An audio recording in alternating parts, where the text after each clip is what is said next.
There is a moment in every man's life when the universe decides it's time to test him. Not with fire, not with failure, but with a dinner invitation. The kind of invitation that arrives in a cream-colored envelope, sealed with embossed gold lettering, delivered by a man in a press suit to your front door. The kind of invitation you almost throw away, until you see her name printed at the top. Elena Voss Harrington, Chief Financial Officer, First National Meridian Bank. My ex-wife. And beneath her name, in smaller letters, a handwritten note. Marcus. Come? I think it's time you met my husband properly. E. I should have thrown it away. I should have poured myself a drink, sat by the fire, and reminded myself that some doors, once closed, are closed for a reason. But I didn't. And what happened next, at that gala, in that ballroom, surrounded by crystal chandeliers and men in tuxedos, changed everything. For all of us. Let me take you back. Way back. Before the ballrooms. Before the betrayal. Before the title she now carries like armor. My name is Marcus Dean. And this is my story. Or at least, the version I'm allowed to tell. I was 31 years old when I married Elena Voss. She was 28. A junior financial analyst at a mid-sized consulting firm. Sharp as a blade. Ambitious in that quiet, dangerous way, where you don't realize how high she's climbing until she's already above you, looking down. We met at a mutual friend's going-away party. I remember the exact moment I noticed her. She was standing alone near the window, holding a glass of red wine she hadn't touched, watching the room the way a chess player watches a board. Not a guest. A strategist. I walked over. She didn't look at me right away. When she finally did, it wasn't flirtatious. It was almost clinical. Dialogue, the memory, soft and warm, happy smiley. Elena, you've been watching me for 4 minutes. Marcus, 4 minutes? That seems like a lot. Elena, it is. Most men give up after 2. What do you want? Marcus, an honest conversation. Those are rare at parties like this. Elena, rare. Yes. Okay, Marcus. You have 5 minutes. I spent those 5 minutes in a way I'd spend the next 4 years, trying to keep up with Elena Voss. She was brilliant. Borderline ruthless when it came to her career. But behind closed doors, she was something else entirely. Funny. Unexpectedly tender. The kind of woman who would slip a sticky note into your jacket pocket that just said, "Don't be mediocre today." The kind of woman who cried at old black and white films and then pretended she hadn't. I fell in love with her completely. And I believed, with the kind of naive certainty that only love can manufacture, that she had fallen in love with me too. Pause. The music shifts, something slightly darker beneath the warmth. We married 2 years later. A small ceremony. Her family. Mine. A garden in September with the leaves just beginning to turn. I was a civil engineer at the time. A good job. Steady income. Projects I was proud of. I wasn't wealthy, not by the standards Elena was beginning to aspire toward, but we were comfortable. We were happy. Or so I believed. The first signs, I ignored. When she was passed over for a promotion at her firm, she didn't come home upset. She came home cold. Elena, that's fine. That firm doesn't deserve what I'm capable of. Marcus, hey, come here. You'll get the next one. Elena, I don't want the next one, Marcus. I want the right one. Marcus, what does that mean? Elena, it means I'm thinking bigger than this. I should have asked her what this meant. Whether this included me. Instead, I made dinner. I poured wine. I let the silence settle between us like snow. That was my mistake. Not the last one. But perhaps the most expensive. Now let me tell you about the other character in this story. The one who, at that point, was nothing more than a name in a news article. Dominic Harrington. The name that would, within 3 years, rewrite the entire architecture of my life. Dominic Harrington was what people like to call old money with new ambition. His family had been in banking for 3 generations. His grandfather had founded a regional bank in the 1950s. His father had expanded it. And Dominic, smooth, photogenic, and sharper than he let on in social settings, had taken it national. He was 42. Silver-haired. The kind of man who wore confidence like a second skin. Who walked into rooms that immediately rearranged themselves around him. And in the year our marriage began to quietly fracture, Elena Voss walked into one of those rooms. The third year of our marriage was the year everything accelerated. Elena had left her consulting firm and landed a role at First National Meridian Bank, Dominic Harrington's bank, as a senior financial strategist. I was proud of her.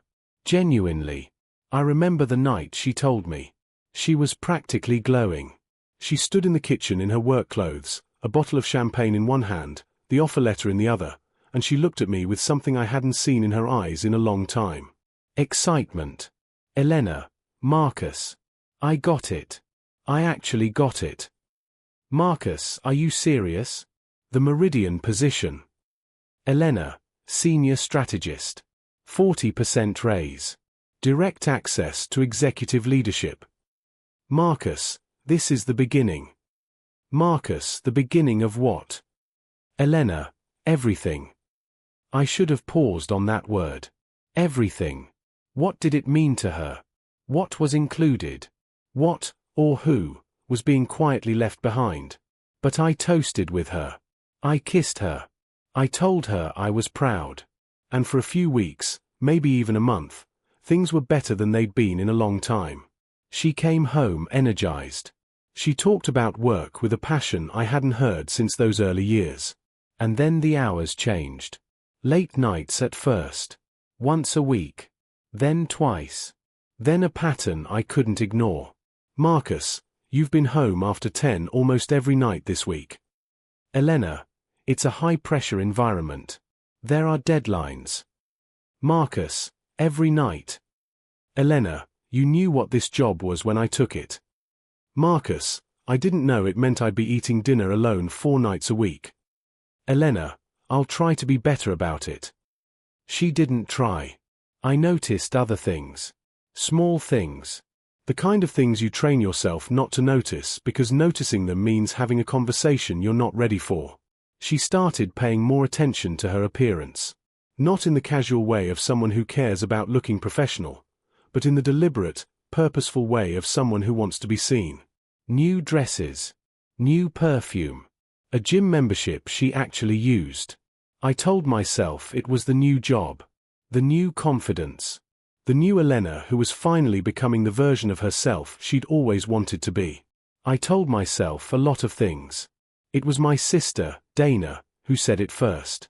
We were having coffee on a Sunday afternoon, the kind of quiet weekend visit that feels ordinary until it isn't. Dana, how are things? With you and Elena? Marcus, fine. Good. She's busy with the new role. Dana, Marcus. Has she mentioned anyone at the new job? Someone she talks about a lot. Marcus, like who? Dana, I saw you both at the Riverside Gala last month. I arrived late. And I saw Elena, before she saw me. She was talking to a man. Grey hair, tall. And the way she was looking at him. Marcus, Dana. Dana, I'm not saying anything happened. I'm saying the way she looked at him was the way she used to look at you. Marcus, quietly, what was his name? Dana, I asked around. His name is Dominic. Dominic Harrington. He owns the bank. There is a specific kind of pain that lives in the space between suspicion and proof. It doesn't burn. It aches. Like a bruise you keep pressing because some part of you needs to know if it's real. I pressed. I'm not proud of it. I went through her phone once. Just once.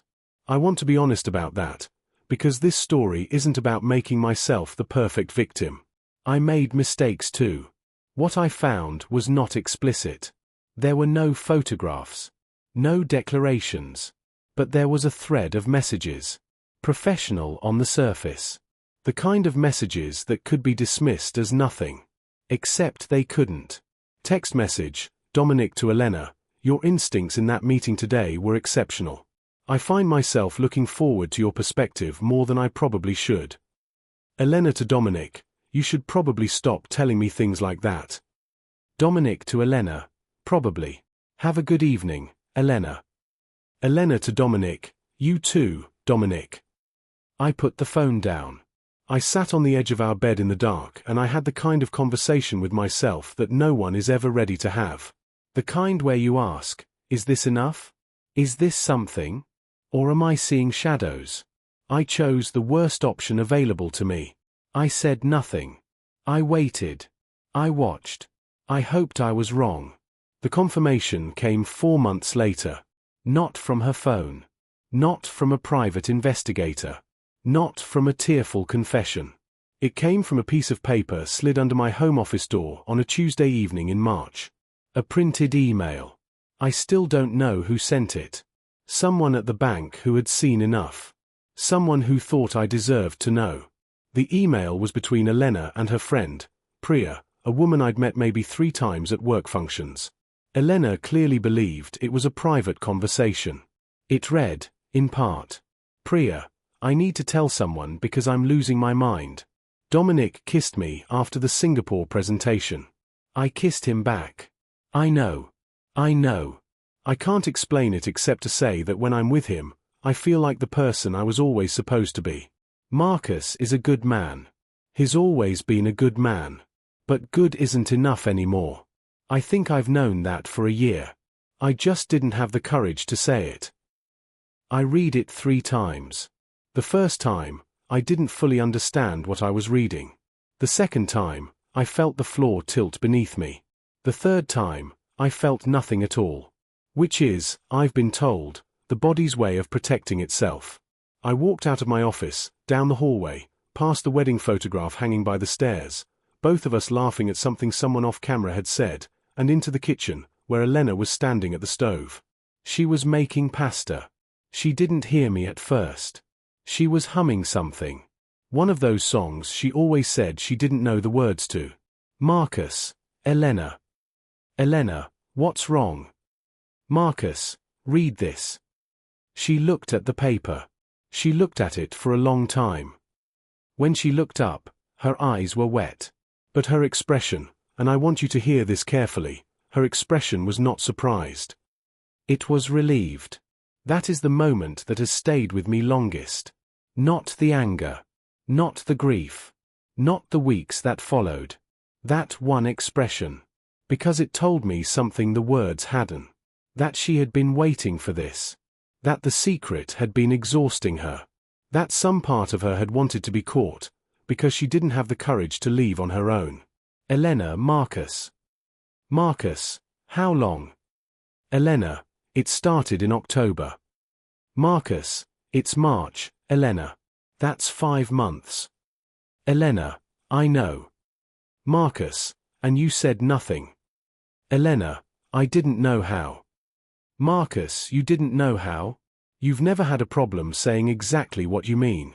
You've always been direct with everyone about everything. You just, why? Just give me that. Why him? Elena, he sees what I can become. He pushes me toward it. And I know how that sounds. I know it sounds terrible. But Marcus, I felt like I was outgrowing this for years. I tried not to feel it. I tried. Marcus, outgrowing this? You mean our marriage? Elena, not answering. Marcus, you mean me? Elena, I'm sorry. I am so sorry. You didn't deserve this. Marcus, no. I didn't. He picked up the paper. He walked to the front door. He put on his coat. Marcus, I'll have my things collected by the weekend. The divorce was final 11 months later. There was no dramatic courtroom battle. No public spectacle. Elena was generous with the settlement, or perhaps guilt has a financial expression when you're a woman of rising means. I took what was fair. I left what was hers. And I rebuilt. That part, the rebuilding, people always want to skip over. In stories like this, the narrative jumps from the betrayal to the revenge. From the wound to the reckoning. But the middle matters. I spent 2 years in that middle. I threw myself into work. I took on larger projects. I traveled. I had a therapist named Dr. Afolabi who had a habit of asking me the exact question I didn't want to answer. Dr. Afolabi, what are you afraid will happen if you let yourself grieve her? Marcus, that I won't stop. Dr. Afolabi, and if you don't stop? Marcus, then I lose more years to a woman who already took enough. Dr. Afolabi, what if grieving her is how you take those years back? It took me a long time to understand what he meant. But eventually, I did. I grieved. Properly. Messily. Humanly. And then I got up. I built my own engineering firm. Small at first, 3 people, 1 shared office, too much coffee. Within 4 years, it had grown into something I was genuinely proud of. Infrastructure contracts. A reputation for precision and integrity. I was not wealthy by Dominic Harrington standards. But I was mine. The gala was for the bank's 40th anniversary. Black tie. The kind of event that exists less to celebrate the institution and more to display the wealth of everyone inside it. I arrived in a dark suit, not a tuxedo, and I want you to note that detail, because I wasn't trying to impress anyone. I had come because Elena's note had been personal enough to disturb me, and because some part of me needed to see her in this world she had chosen. Needed to make it real. The venue was a converted heritage hall in the city's financial district. Marble floors. Vaulted ceilings. The quiet, dangerous hum of money and influence dressed up a celebration. I checked in at the door. A woman in a gold earpiece handed me a program. Elena Voss Harrington, CFO, First National Meridian Bank, her name in the 3rd paragraph of the welcome message. Voss Harrington. She had taken his name. A breath. I accepted a glass of wine I didn't drink and found a space near the edge of the room. I saw her before she saw me. She was across the ballroom, standing with a small cluster of executives, commanding the conversation in that effortless way she had always had. She wore a deep navy gown. Her hair was different, shorter now, polished. She looked, and I want to be fair here, she looked extraordinary. She looked like exactly who she had always wanted to become. And standing beside her, one hand at the small of her back, was Dominic Harrington. He was taller than I'd imagined. Silver-templed. The kind of handsome that money maintains well into middle age. He was laughing at something someone had said, and even from across the room, the laugh landed like a performance. Calibrated. Practiced. And then he saw me. Not Elena. Him. He saw me, and something shifted in his expression. Not surprise, something more deliberate than that. Recognition. Elena turned. She saw me too. And for a moment, just a moment, something passed across her face that I couldn't name. They walked over together. Elena. Marcus. You came. Marcus. I did. You look well. Elena. Thank you. You remember Dominic. Dominic. Marcus. Good to finally meet you properly. Elena speaks of you. Marcus. Does she? Dominic. All good things, of course. We were sorry you couldn't make the wedding. He wasn't sorry. He was testing me. Marcus. I had a prior commitment. Dominic. Of course. A pause, then, a hand on Elena's waist. Well. We're glad you're here tonight. Elena thought it was important you see what she's built. We both did. And there it was. The real reason for the invitation. This was not a gesture of goodwill. This was a demonstration. Look at her. Look at what she chose instead of you. Look at what she became when she left. I had been invited to witness my own diminishment. And that's when I understood something that I hadn't fully understood before that moment. This wasn't Elena's idea. The note. The invitation. I think it's time you met my husband properly. That was Dominic. This was his production. His theater. He needed me here. He needed to stand in a room with the man his wife had left and feel the superiority radiate off him like heat. Some men collect trophies. Some men collect witnesses. The confrontation escalates. Later in the evening, happy smiley. I had been at the event for perhaps an hour, speaking to a few people I recognized from industry circles, keeping a respectful distance. Then Dominic found me again. This time, without Elena. Dominic, quite an evening. Marcus, it is. Dominic, you know, I want to be direct with you. Marcus, may I call you Marcus? Marcus, you already did. Dominic, fair enough. I just want to say, no hard feelings, from my side. What happened between you and Elena was between you and Elena. I simply gave her the opportunity to become who she was meant to be. Marcus, is that what you gave her? Dominic, she's CFO of a $3 billion institution at 35. I'd say the results speak for themselves. A beat, then. What is it you do now? Engineering? I think Elena mentioned a small firm. Marcus, growing firm. Dominic, good for you. Really. It's admirable, building something from scratch. Not everyone has the resources. That word, chosen carefully, landing like a stone in still water. If you ever need introductions in the infrastructure sector, I'm sure I could make a call or two. It's the least I can do. And there it was, the offer of charity from the man who had detonated my marriage. Dressed as generosity. Delivered as dominance. I want to tell you that I said something devastating at that moment. Some surgical, perfect response that deflated him entirely. I didn't. I looked at him for a long moment. I took a slow sip of my wine. And I said, Marcus, that's very kind, Dominic. I'll keep it in mind. I smiled. And walked away. He expected anger. He expected injury. What I gave him was indifference. And that, I had learned, is the one thing men like Dominic Harrington cannot process. They feed on your pain. They are nourished by your reaction. Give them nothing, and they are left with nothing. But that was not the end of the evening. It was only the beginning. At 9 o'clock, the formal portion of the evening began. The bank's chairman, a distinguished man named Gerald Pierce, took the stage and began the evening's presentations. Awards. Recognition. The kind of ceremonial affirmation that powerful institutions use to remind their employees that loyalty is its own reward. I was planning to leave after the first toast. I was already calculating the distance to the exit. And then Gerald Pierce said something that made me stop.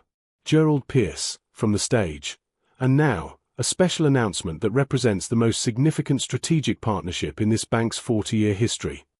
Gerald Pierce. As many of you know, First National Meridian has been in quiet negotiations for the past 18 months regarding the expansion of our infrastructure lending division. Tonight, I am pleased to announce the formal partnership between First National Meridian Bank and Dean Civil Engineering, a firm whose work in municipal infrastructure across the region has been nothing short of exceptional. The room applauded.